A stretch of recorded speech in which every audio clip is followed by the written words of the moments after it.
Salut à toi! Aujourd'hui, on va partir sous l'eau à la recherche d'une espèce de calamar afin d'éclairer nos villes. Cet animal assez particulier est capable d'émettre de la lumière grâce à un gène de luminescence et justement, c'est ça qui nous intéresse. Car si on arrivait à récupérer cette mystérieuse capacité, on serait alors capable d'avoir un éclairage fonctionnant sans électricité. Et justement, ça tombe bien car une start-up française possède la solution et c'est ce que nous allons voir dans cette vidéo.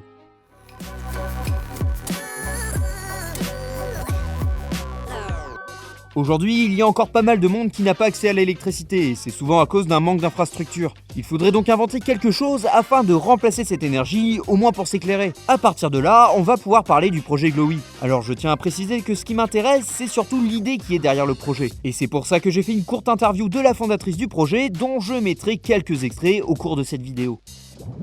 Le but de cette start-up est de se servir de bactéries luminescentes afin d'émettre de la lumière. Mais d'où vient cette propriété exactement? On utilise, nous, des gènes de bactéries qui viennent de bactéries marines qui vivent en symbiose chez les calamars. Ces bactéries-là, à l'état naturel, vivent dans des conditions, et notamment de pression et de température, qui sont complètement différentes des nôtres. Et en plus de ça, la bioluminescence dans ces bactéries est liée à une fonction biologique. Donc ça veut dire que typiquement chez le calamar, la bioluminescence ne se déclenche que quand le calamar doit se camoufler son ombre pour éviter ses prédateurs.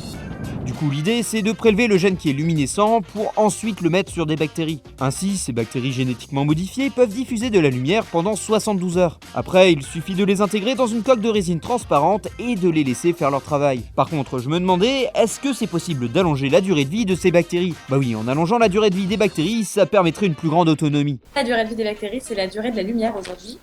Pour une raison simple, qui est qu'aujourd'hui ce qu'on fait, c'est qu'on met les bactéries, on met le milieu nutritif, tout ensemble, et à partir du moment où, donc au bout de 72 heures à peu près, où il n'y a plus de nutriments ou bien il n'y a plus d'espace parce que les bactéries se font trop reproduites, il n'y a plus de lumière. Mais c'est pas pour ça que les bactéries sont mortes.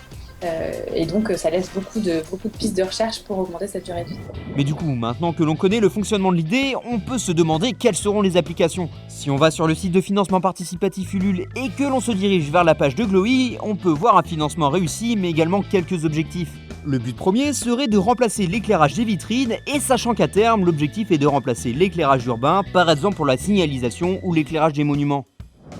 Le projet permettrait donc d'économiser de l'électricité, mais j'ai voulu voir un peu plus loin et je me suis demandé si le projet pouvait venir en aide à des populations n'ayant pas accès à l'électricité, par exemple dans des pays émergents ou pauvres. Exactement, c'est la troisième typologie d'usage après les vitrines et les endroits dans le paysage urbain, c'est vraiment les endroits où l'électricité est trop compliquée ou trop coûteuse à apporter. C'est l'ambition qui est derrière tout le projet, c'est de pouvoir apporter l'électricité à la fois effectivement dans des pays émergents où il n'y a pas forcément de lumière, mais c'est des usages qui sont aussi plus proches de nous parfois, qui sont par exemple des jardins, des parcs, des réserves naturelles pour éviter aussi de dénaturer l'environnement. Et puis dans des endroits comme les chantiers par exemple où il y a besoin d'une portabilité de la lumière qui est hyper importante, et hyper intense surtout. Donc tous ces usages-là où effectivement l'électricité n'est pas là, ça permettrait d'avoir une solution de lumière sans cette infrastructure. Cependant, j'ai quand même relevé un point négatif à ce projet. En fait, si on est plus dépendant de l'électricité, on le reste quand même envers Glowy, car à chaque fois que les bactéries ne produiront plus de lumière, il faudra les renvoyer à l'entreprise afin de les changer. Mais bon, à part ça, l'idée est bonne, il faut juste voir comment les recherches progressent. Car peut-être que dans l'avenir, on pourra dire adieu aux ampoules au profit des bactéries. Avant de quitter la vidéo, je vous invite à aller voir l'interview complète qui est en annotation. Un grand merci à Sandra Ray, la fondatrice du projet, pour m'avoir accordé un peu de son temps. Et sinon, comme d'habitude, n'hésitez pas à laisser un petit j'aime. Et sur ce, à bientôt pour une nouvelle dose de culture.